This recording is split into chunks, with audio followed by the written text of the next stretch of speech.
Alright guys, so the new chapter is here, so I'm going to do a quick guide on how to beat chapter 13 Ex3 stage and get all 3 stars for all of the challenge missions. Now this stage is weak against green, so pretty much you just want to bring any green DPS and you should be able to beat it. I'm using Mahito here purely because he's the free to play option, everyone can exchange for him in the Phantom Medal shop, so that's kind of why I'm using him.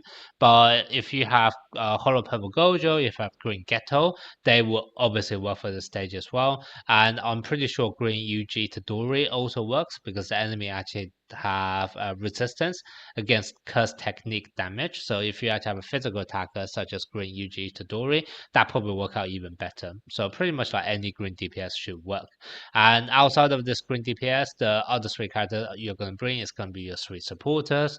If you remember from my previous video on how to maximize the damage, you want to bring 3 supporters from each of the category of buff or debuff. So here I have Yaga for the curse technique buff, I have Nanami for the damage dealt buff, and I'll have Gakuganji for the curse technique debuff. And basically the combination of those 3 is going to ensure I get a maximum amount of damage output for whatever my green DPS is able to do. So that's basically going to be the choice of the characters. And as you can see, this is very free to play friendly. Basically you have 3 SR unit plus someone you can get from Phantom Medal shop. So very free to play friendly. Backup, you can ignore that. He would never even be in play, so you can pretty much play whoever you want here, doesn't really matter. Now, one thing you do have to bear in mind is that I do have my Mojito at Dupe 1. I'm not sure how many people would be having that as well. I think if you started playing from day 1, you would have been able to exchange Phantom Medal 3 times. And normally that's going to be at least 1 copy of Mojito and 1 copy of Hanami. And then as for the 3rd copy, it will either be Jogo if you really want to collect them all, or it will be Mojito because you actually, Mojito is actually the more useful character out of them. So it's gonna be up to you whether you actually have Mojito actually at dupe 1. Maybe dupe 0 would work as well, I'm not too sure. But definitely dupe 1, you will be able to beat the stage fairly easily. And because the stage is never gonna go away, it's not time limited or anything like that. So even if you are not able to beat it right now, with Mojito at 0 dupe, you can just wait for a bit longer and actually clear it very easily at dupe 1.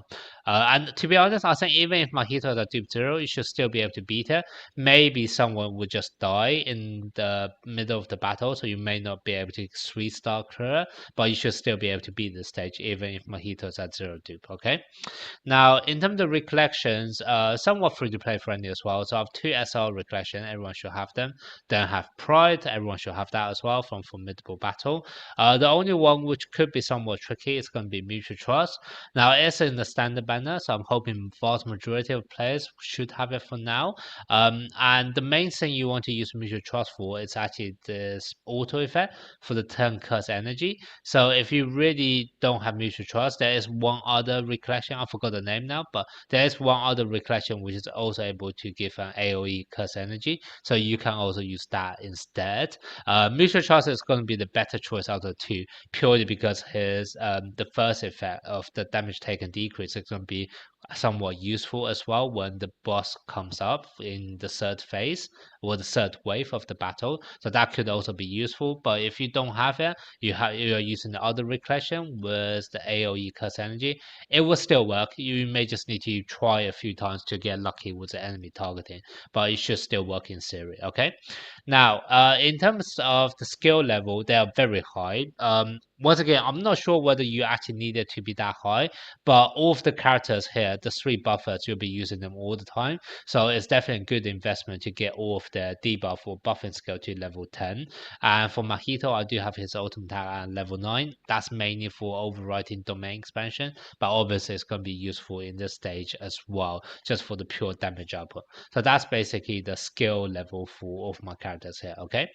Now, strategy itself is very simple. Basically, the enemy is going to have 3 waves, and ideally, you want to be able to stack up as much buff as possible so that by the time of wave 3, when the enemy boss come out, you have Mojito's domain expansion ready to go, and also you have been able to stack Pride twice, and that should be able to maybe not kill off the enemy straight away, but at least break him and then slowly wear him down. So that's basically the whole idea. And what that basically means is that you need to kill off the first 2 waves of the enemies in the first 5 turns. And it just so happens that in the first 3 turns, in the first phase there are 3 enemies, and then in the second phase there are 2 enemies. So basically you'll just be using 5 single attacks from Mahito to finish them off. Now Gakuganji, because he's also green, he will actually be able to do quite a bit of damage against the enemy as well because of the color advantage.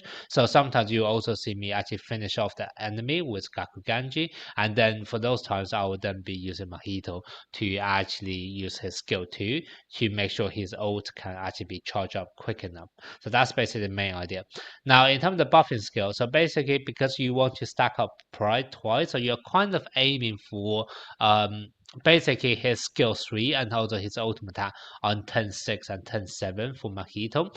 Now depending on whether your ultimate attack is ready, you may be using ultimate attack on 10-6 and then skill 3 on 10-7, or the other way around. It's kind of dependent on whether you actually get his ultimate ready in time. But regardless, because you need to be ready on 10-6, ideally you want your Yoga and Nanami to only start buffing from 10-3 onwards. However, because you also have to make sure you one-shot every single enemy in the first 2 phases or the first 2 waves of battle, you actually need a bit of buff at the start of turn 1 as well, just so that Mahito can actually finish off and one-shot the enemy. So that's kind of why you'll see me, basically what I'm doing is that I'll be using the buff and debuff skill on all of my 3 supporters on turn 1, and then afterwards I'm going to take a break on turn 2, and then from turn 3 onwards I'll be buffing from my Nanami and also Yaga continuously, and for Gakuganji I will be finishing off the enemy in the first phase using his single attack. However, then once we get to the second phase or the second wave, I will then be using his debuff skill again. And then once again, when the enemy bosses out, I'll be going back to his debuff skill. So that's basically your skill rotation. Now, because the enemy is also able to suck away your curse energy with one of his attack, there's a bit of RNG in terms of who it actually hits. Now, as long as it doesn't hit Yaga, it should be fine, because even if it hits Nanami and suck away Nanami's curse energy, you do have this Death by Wasp passive ability, which is basically going to give you an extra 20 curse energy when his HP is low. So even if his Nanami's curse energy is being sucked away, it doesn't really matter that much, because you can still get a bit of a boost to curse energy later on. And same thing for Gakuganji, because a lot of time you actually be using his skill 1, you're not really in desperate need of his curse energy anyway, and obviously Mahito doesn't really need his curse energy anyway, because you would be stacking on pride, so vast majority of the time you would actually be using his skill 1, which is a physical attack, and therefore doesn't eat up the buff stack from pride. So that's basically the idea. So as long as you can avoid Yaga's curse energy being sucked away, you should be able to have enough curse energy to do all of your buff and debuff, etc. And then eventually, once you actually get to the third wave of the battle, when the boss is actually out, all of your ultimate attacks should be more or less ready. I think my Gakuganji wasn't quite ready, but my Nanami and Yaga have their ultimate attack ready, and also Mahito as well. And then basically you just want to use them all in one go to hopefully break the enemy and then finish him off in the turn or the turn after, etc.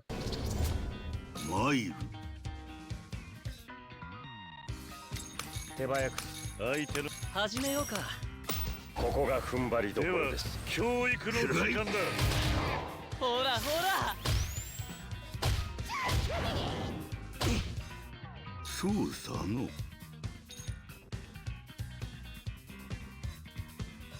片付けます。相手の動き始めようか。行くぞ。そこです。ほらほら。参る。片付けます。相手の始めようか。決まっていきましょう。では教育の時間だ。ほらほら。次に取り掛かります。手早く済ませましょう。はい。始めようか。決まっていきましょう。授業を始めよう。行くぞ。ほらほら。参る。片付け相手どうしよっかな。ここが踏ん張りどころです。授業を始めよう。行くぞ。ほらほら。溶接だね。そうさの。手早く済ます。今ならいけるね。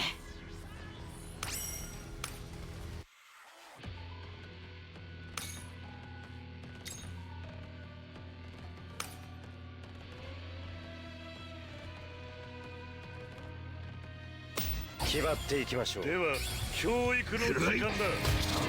ちょっといじっちゃおうか。邪魔だ。いまいましい。さて行きますよ。さて今ならいけるね。くらい。対象の7対3の点を弱点にする。私からは以上です。行くぞ、総力戦だ。これで払い切る。決めます。遅れるな。